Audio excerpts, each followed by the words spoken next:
The most feared man in the Seoul underworld was on his knees, his immaculate black suit stained with the damp earth of a fresh grave, weeping like a child who had lost his only protection against the dark. It was a paradox that would have seemed impossible to anyone who knew Junho Park by reputation alone. He was the iron fist of the syndicate, a man who negotiated treaties with blood and silenced dissent with a single, cold glance. Yet here, in the suffocating silence of the private cemetery, stripped of his lieutenants and his soldiers, he was merely a husband whose heart had been ripped from his chest. The funeral procession had dispersed hours ago, the black umbrellas and whispered condolences fading into the gray mist, leaving him alone with the terrifying reality of the headstone. The granite was cold, polished to a mirror sheen, bearing the name that had been his only prayer, Elena Park.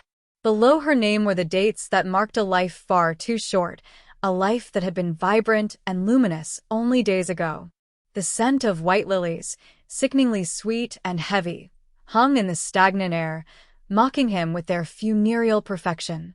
Junho traced the letters of her name with trembling fingers, his knuckles white, his breath hitching in ragged gasps that tore at his throat.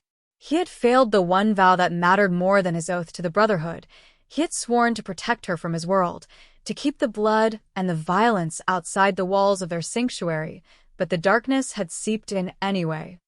The grief was not just a weight, it was a physical agony, a crushing pressure that made his lungs burn and his vision blur. He remembered the phone call, the frantic race to the hospital, the doctor's solemn face telling him it was a sudden aneurysm, a freak medical tragedy that no amount of money or power could have prevented. But looking at the fresh dirt, a seed of denial took root in his gut, not the denial of a grieving widower, but the instinct of a predator who senses a trap. Elena had been healthy, vibrant, full of a light that balanced his shadows. To lose her so suddenly felt like a cosmic joke, a punishment for the sins he had committed to build his empire. He rested his forehead against a cold stone, the dampness seeping into his skin, and let out a guttural roar of anguish that echoed off the surrounding mausoleums. It was a sound of pure, unadulterated despair. He did not care if the ghosts of his ancestors were watching. He did not care about dignity. Without Elena, the empire he controlled was nothing but dust and ash. He whispered to the earth, his voice cracking, "I should have been the one. It should have been me." The wind picked up, rustling the dead leaves around him, sounding like 1,000 whispering voices, but none of them answered him. He was alone in a world that had suddenly lost its color, leaving only shades of gray and the black abyss of his sorrow. 50 yards away, concealed within the dense shadow of an ancient weeping willow, a woman watched the scene unfold with a hand pressed violently over her mouth to stifle a sob. She was dressed in heavy mourning veils that obscured her features, indistinguishable from the other distant mourners who had lingered earlier, but she had not left. Elena Park was not in the coffin beneath the earth. She was standing on trembling legs, her heart shattering as she watched the strongest man she ever knew crumble. Seeing Junho this way, broken, defenseless, and raw, tore at her soul more than her own physical pain. For the last 48 hours, she had believed that he was the one who ordered her death. The betrayal had tasted like bitter almonds in her morning tea, a paralysis that crept through her veins and locked her muscles, while her mind screamed in terror. She had heard the voices while she lay frozen, unable to blink, unable to breathe, as they prepared her body for the morgue. She had heard the conspirators laughing, discussing how easy it was to remove the foreigner who distracted the boss. But she had been saved by a miracle, a debt repaid by a coroner who owed her his life, who had swapped the death certificate and injected the antidote just moments before the embalming began. She had stayed hidden, terrified, convinced that Junho had tired of her, that he had chosen power over love. But now, witnessing his agony, the truth washed over her with the force of a tidal wave. He didn't know. He wasn't the architect of her destruction. He was the primary victim. The realization brought a surge of relief that was immediately followed by a cold, sharp terror. If Junho didn't kill her, then the people closest to him did, people he trusted with his life, people who were likely standing beside him at the funeral service just hours ago. patting his back with hands stained in her metaphorical blood. She gripped the rough bark of the willow tree, her fingernails digging in until they broke. She wanted to run to him, to scream his name, to pull him up from the mud, and wipe the tears from his face. But she knew that to reveal herself now, in the open, would be a death sentence for them both. The killers were watching. They were waiting for him to break, waiting for his grief to make him careless, so they could slide a knife between his ribs and take the throne. She had to be dead for a little while longer. She had to be the ghost they feared. Elena's eyes, usually warm and full of laughter, hardened into flint. She adjusted her veil, turning her gaze from her weeping husband to the skyline where their enemies celebrated. They thought they had buried a delicate flower, but they had planted a seed of vengeance. She would not just survive, she would become the weapon Junho needed, even if he didn't know it yet. Across the city, in the penthouse suite of a gleaming skyscraper that overlooked the Han River, the atmosphere was not one of mourning, but of triumphant celebration. Kenji, Junho's second-in-command and cousin, swirled a glass of amber liquid, the ice clinking softly, a sound that seemed to punctuate his satisfaction. He stood by the floor-to-ceiling window, looking down at the sprawling metropolis, as if he already owned it.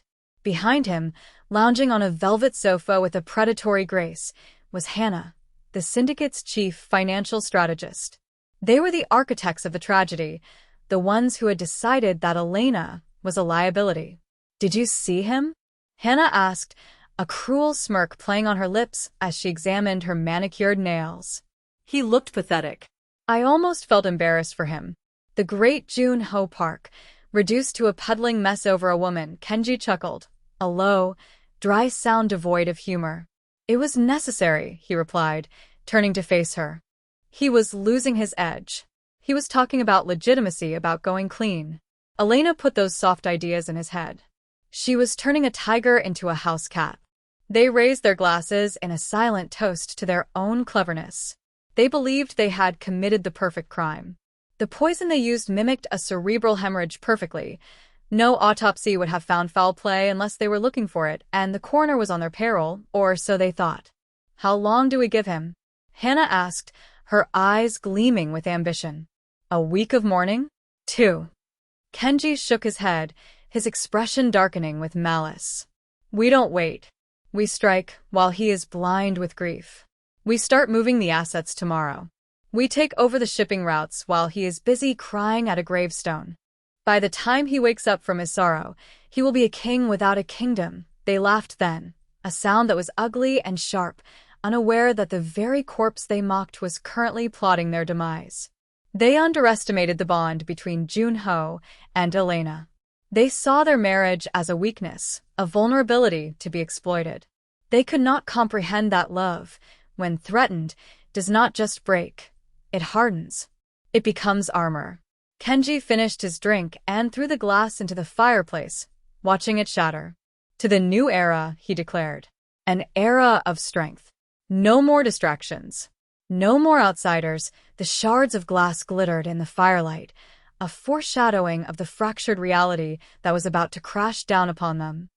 Junho returned to their penthouse apartment hours later, the silence of the immense space hitting him harder than a physical blow. It was a mausoleum of memories.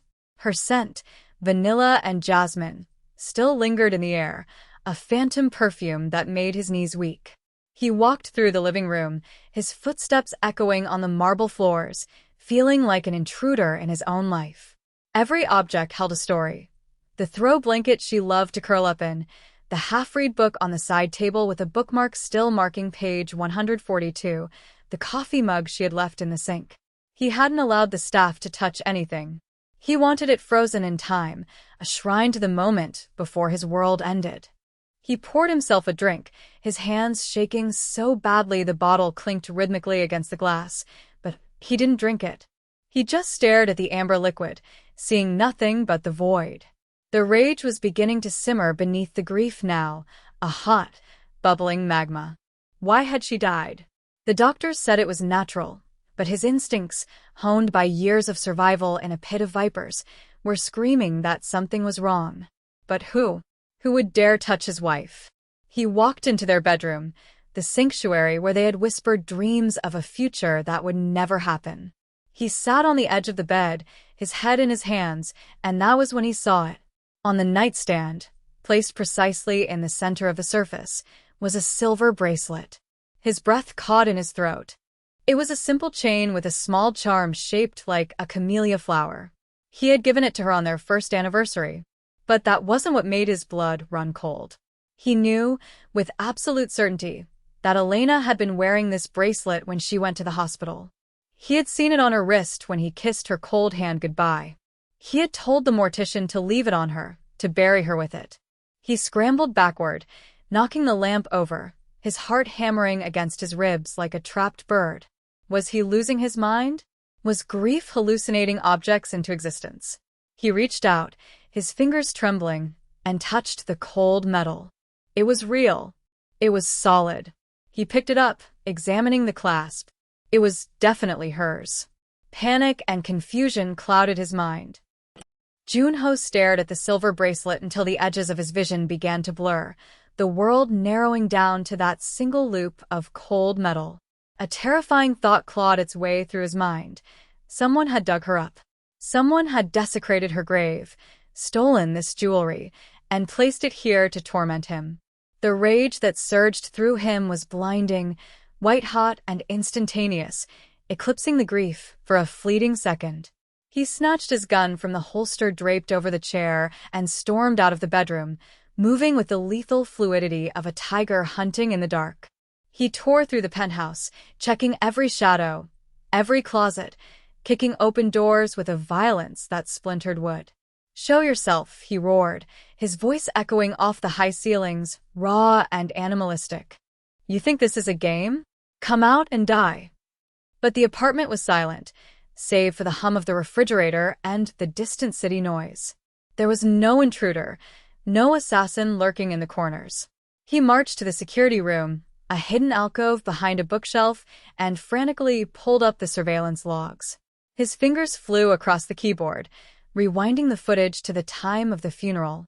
He watched the screen with manic intensity, waiting to see the shadow of the monster who had invaded his sanctuary. What he saw froze the blood in his veins. The footage from the last 3 hours was missing. It hadn't been deleted. It had been looped. The timestamp flickered, jumping back and forth in a way that only a master hacker could orchestrate. But it wasn't the technical skill that stopped his heart. It was the access code used to bypass the system. On the log, flashing in innocuous green text, was the user ID, Elena_P. It was her private override code, a sequence of numbers based on the coordinates of the park bench where they had shared their first kiss, a secret she had never written down, a secret only she knew. Junho slumped back in the chair, the gun slipping from his numb fingers and clattering onto the desk. A ghost could not type. A ghost could not override a military-grade security system. The impossibility of the situation warred with the tangible evidence before him. He looked at the bracelet again, then at the screen. A new notification popped up on the monitor, a single text file named Lazarus. With a trembling hand, he opened it. The message was brief, written in the code they used when they were dating and hiding from his father's spies. The old iron mill. Midnight. Come alone, or I stay dead forever. The hope that bloomed in his chest was agonizing, sharp as a knife. It was a trap, his instinct screamed. It had to be a trap set by Kenji or a rival gang to finish him off. But as he looked at the camellia charm, he knew he didn't care. If it was a trap, he would kill them all. If it was her, the thought was too big to hold. He stood up, holstering his weapon, his face transforming from the mask of a grieving widower into the stone visage of the boss. He had a meeting to keep. The old iron mill was a skeletal ruin on the outskirts of Seoul, a relic of the industrial age that rusted silently under the moonlight. It was a place of shadows and jagged metal, the perfect stage for an execution. Junho parked his car a mile away and approached on foot, moving through the high grass like a phantom. The night was humid, the air thick with the smell of wet rust and decaying vegetation. Every snapping twig sounded like a gunshot in the oppressive silence. He had his hand on his weapon, his senses dialed up to their maximum limit, scanning the darkness for the glint of a sniper scope or the silhouette of an ambush. He entered the main hangar, a cavernous space where moonlight filtered through holes in the roof, creating pillars of pale light amidst the gloom. "I'm here," he called out, his voice steady despite the hurricane in his heart. And this, for a long moment, there was only the sound of the wind whistling through the corrugated metal. Then, a figure stepped out from behind a rusted turbine. She was wearing a dark trench coat, her hair tucked under a cap, her face obscured by shadows. But he knew the way she stood. He knew the tilt of her head. Junho stopped, his breath catching in his throat, his gun hand lowering slowly. The figure took a step forward into a pool of moonlight, and the cap was removed. Elena looked pale, her eyes rimmed with red, a bruise fading on her jawline, but she was alive. She was breathing. The reality of her presence hit him with the force of a physical blow, staggering him. He didn't run to her, he couldn't. He felt as if his legs had been turned to stone. "Elena," he whispered, the name breaking on his lips. She ran to him then, closing the distance and colliding with him, her arms wrapping around his neck with desperate strength. The impact broke his paralysis. He crushed her to him, burying his face in her neck, inhaling the scent of her skin, the warmth of her blood pulsing against his chest. It was not a dream. He fell to his knees, dragging her down with him, unable to stand under the weight of his relief.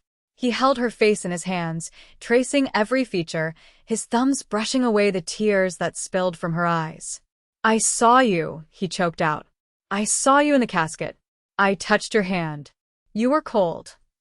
"It was a drug," Elena whispered, her voice trembling but fierce. "Tetrodotoxin mix. It slows the heart to almost nothing." The coroner. "He owes me." He swapped the body before the cremation. She pulled back slightly, her eyes locking onto his, burning with an intensity he had never seen in her before. "Junho, listen to me. It wasn't an accident. It was Kenji. It was Hannah. I heard them. I was paralyzed, trapped in my own body, and I heard them laughing about how they were going to take everything from you. The name of his cousin, his blood, hung in the air between them like a toxic cloud." Junho's expression shifted. The sorrow evaporated, replaced instantly by a cold, abyssal darkness. His tears stopped. His jaw set. The transformation was terrifying to witness. The husband died, and the king of the underworld was reborn, but this time, he had a purpose that transcended greed or power. "Kenji," he repeated, the name tasting like ash. "He stood by me at your grave. He handed me the shovel." Elena gripped his shoulders. "They think I'm dead. That is our only advantage. They think you're broken. Let them believe it. We don't just kill them, Junho. We destroy them. We make them feel every ounce of fear I felt when the darkness took me." The following week was a masterclass in psychological warfare. Junho played his part with Oscar-worthy dedication. He stopped shaving, allowed his clothes to become rumpled, and was seen drinking heavily in public. He missed meetings, ignored calls, and let rumors circulate that the great Junho Park had lost his mind. In the privacy of the penthouse, however, the atmosphere was razor-sharp. Elena was the ghost in the machine. From a secure, hidden room in the sub-basement of one of Junho's safe houses, she orchestrated a campaign of terror. She used her knowledge of the syndicate's finances, knowledge she had gleaned over years of silent observation, to dismantle Kenji's safety net. Money began to disappear from offshore accounts, transferred into charities in Elena's name. Files containing incriminating evidence of Kenji's side deals with rival gangs appeared on the desks of the police, only to vanish before they could be acted upon, leaving a lingering scent of paranoia. But it was the personal hauntings that began to crack the antagonist's composure. Hannah was the first to fray. She returned to her apartment one evening to find her expensive collection of vintage wine shattered, the red liquid pooling on the white marble floor like blood. In the center of the mess sat a single cup of tea, the same herbal blend she had used to poison Elena. There was no note, no sign of entry, just the steaming cup.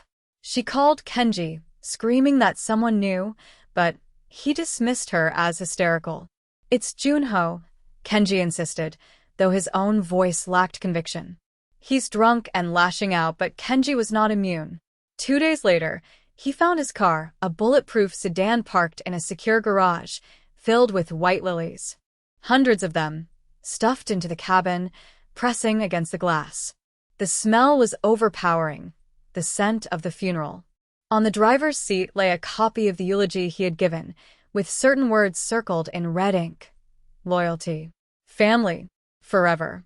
Kenji ordered his guards to be beaten for the security breach, but the cameras showed nothing but static for the hour the deed was done.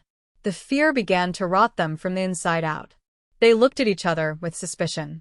They looked at the shadows with dread. They were being hunted by a memory, and they had no weapons to fight it. The climax was set for the monthly gathering of the clan heads, a formal banquet held in the grand hall of the syndicate's headquarters. It was the night Kenji planned to officially call for a vote of no confidence in Junho and seize the leadership. The hall was opulent, decked in gold and crimson, filled with the most dangerous men in the country. Junho sat at the head of the table, looking gaunt and vacant, staring into his water glass while the other bosses whispered. Kenji stood up, smoothing his silk tie, radiating arrogance. "Brothers," Kenji began, his voice projecting strength. "We gather in difficult times. Our leader is unwell. Grief is a heavy burden, one that has compromised his judgment.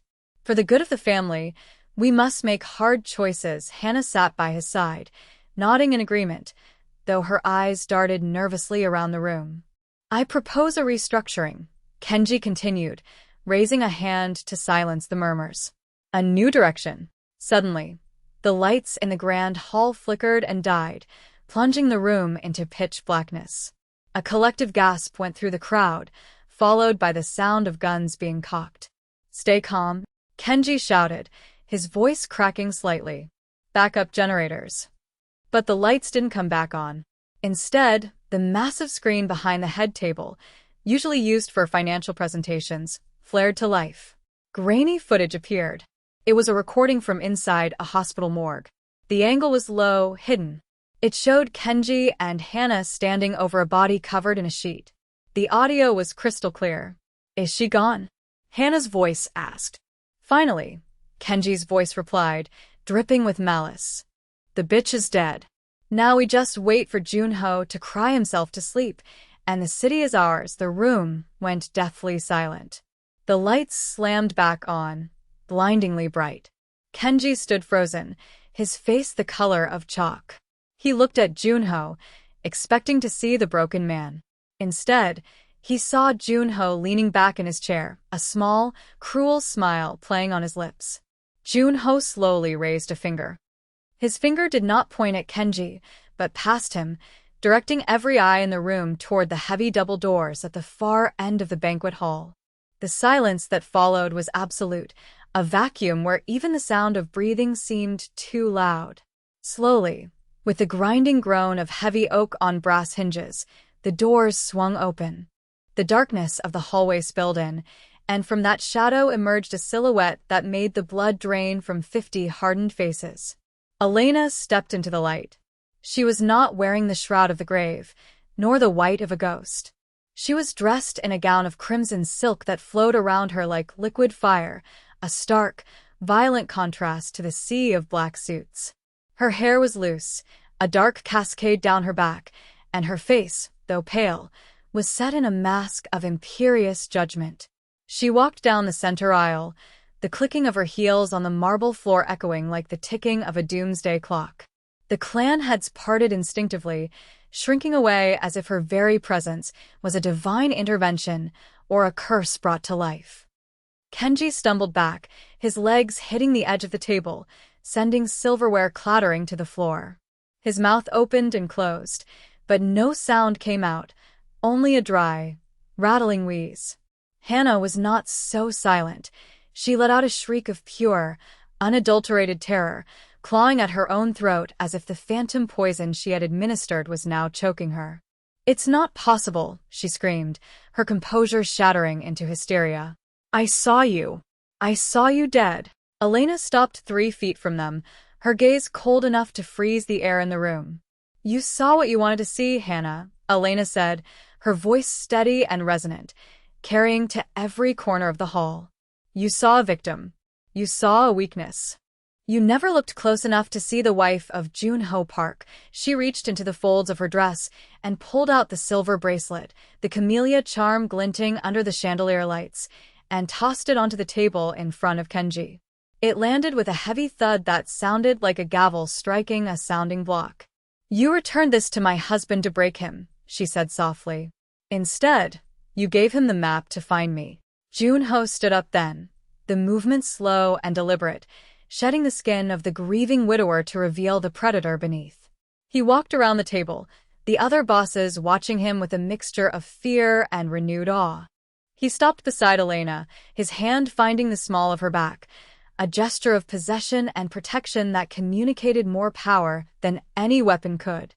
"You called a vote," Jun-ho said to the room, his voice low but thundering with authority. "You wanted to discuss the future of the syndicate. You wanted to talk about leadership." He turned his gaze to Kenji, who was now trembling violently, sweat beading on his forehead and dripping onto his pristine collar. "My cousin believed that love made me weak. He believed that grief would blind me. But he forgot the first rule of our blood. We do not just survive tragedy, we weaponize it." Jun-ho leaned in close to Kenji, his eyes dark voids. "You didn't just try to kill my wife, Kenji. You tried to kill my soul. And for that, there is no negotiation. There is no exile. The betrayal was too deep, the violation of the code too absolute." The other clan heads, sensing the shift in the wind, turned their backs on the conspirators, forming a wall of silence. Kenji fell to his knees, grasping at Jun-ho's pant leg, blubbering pleas for mercy, invoking their childhood, their shared blood. "We are family, Jun-ho. Please." It was a mistake. Jun-ho looked down at him with an expression of profound pity, but it was the pity one feels for a rabid dog that must be put down. "You are right," Jun-ho said. "We were family. But you died the moment you signed the order for her death. I am just burying the corpse," he signaled to his loyal guards, who had emerged from the shadows of the room. They moved with efficient brutality. Hannah was dragged away screaming, her heels carving lines into the floor, while Kenji was lifted to his feet, his legs useless, his eyes wide with the realization of his end. There was no public execution. That was too messy, too undignified for the hall. They were simply removed, erased from the room as if they had never existed. The doors closed behind them, sealing their fate. Jun-ho turned back to the assembly. The tension in the room was palpable, a physical weight. "The traitor is gone," he announced. "The weakness is purged." He looked at Elena, and for the first time in weeks, a genuine spark of life returned to his eyes. "And the queen has returned." The clan heads, men who bowed to no one but the strongest, slowly lowered their heads in a unified bow of respect, not just to Jun-ho, but to the woman who had walked through the valley of death and returned to stand at his side. The meeting was adjourned not with a gavel, but with the silent acknowledgement that the Park dynasty was not ending. It was beginning a new, terrifying chapter. Hours later, as the first gray light of dawn began to bleed into the sky, Jun-ho and Elena stood once again in the private cemetery. The mist was heavy, clinging to the ground and swirling around the ankles of the stone angels. The air was cold and damp, smelling of wet earth and ancient sorrow. They stood before the fresh grave, the one that bore the name Elena Park. The flowers Jun-ho had left there days ago were wilted and brown, a testament to a grief that was now obsolete. The sight of her own name carved into granite was surreal for Elena, a jarring reminder of how close she had come to the void. She shivered, not from the cold, but from the phantom memory of the paralysis, the darkness of the coffin. Jun-ho sensed her tremor and immediately removed his jacket, draping it over her shoulders. The heavy wool was warm and smelled of him, cedar, gunpowder, and rain. "It feels strange," she whispered, tracing the letters of her name on the stone. "To look at my own," and Jun-ho stepped up beside her, a heavy sledgehammer in his grip, a tool he had taken from the groundskeeper's shed on their way in. His face was set in a grim line. "This is not your end," he said firmly. "This is a lie. And I am done living with lies." He raised the hammer, the muscles in his back bunching under his shirt, and brought it down with a primal roar. The sound of metal striking stone cracked through the silent cemetery like a thunderclap. A spiderweb of fractures appeared on the polished granite. He struck it again, and again, each blow fueled by the agony of the last week, the terror of the hospital, the rage of the betrayal. He was not just breaking a stone. He was shattering the timeline where he had lost her. Chunks of granite flew into the grass, obliterating the name Elena, erasing the dates of her birth and false death. Elena watched him, tears streaming down her face, but they were tears of catharsis. She didn't stop him. She let him destroy the symbol of their victimization. When he was finished, he dropped the hammer, his chest heaving, his hands raw. The headstone was a pile of rubble, a broken monument to a tragedy that had been averted. He turned to her, breathless, the wildness fading from his eyes to be replaced by a fierce, protective tenderness. "You are not buried here," he said, pulling her into his arms. "You are here, with me." She buried her face in his chest, listening to the strong, steady beat of his heart, the rhythm that had called her back from the edge. "Where do we go from here?" she asked, her voice muffled against his shirt. "They will know. The world will know I am alive." Junho looked out over the mist-covered graves, toward the city skyline that was just beginning to glitter with the morning sun. The empire was secure, the enemies were vanquished, but the game had changed. They could no longer pretend to be normal. They had been forged in fire, and they had come out as steel. "Let them know," Junho replied, lifting her chin so he could look into her eyes. "Let them see that death could not keep you. We don't hide anymore, Elena. We build. We take everything they tried to steal from us, and we make it unbreakable." He took her hand, his fingers interlacing with hers, the warmth of their skin sealing a new pact. They turned their backs on the ruined grave, on the symbol of death and despair, and began to walk toward the exit of the cemetery. The sun broke through the clouds, casting long golden rays through the trees, illuminating their path. They walked in silence, but the air between them was charged with a profound understanding. They had survived the worst the world could throw at them. They had faced the grave and walked away. As they reached the iron gates, Junho paused and looked back one last time at the debris of the headstone. It was just a pile of rocks now. The nightmare was over. He looked at his wife, the woman who had risen for him, and felt a surge of gratitude so powerful it almost brought him to his knees again. But he stood tall. He was the boss, and she was his queen, and together, they were invincible. They stepped out of the gates and into the living world, ready to face whatever came next, hand in hand, leaving the ghosts behind them in the mist. If you enjoyed this story of heartbreak, betrayal, and ultimate redemption, please like and subscribe for more emotional narratives.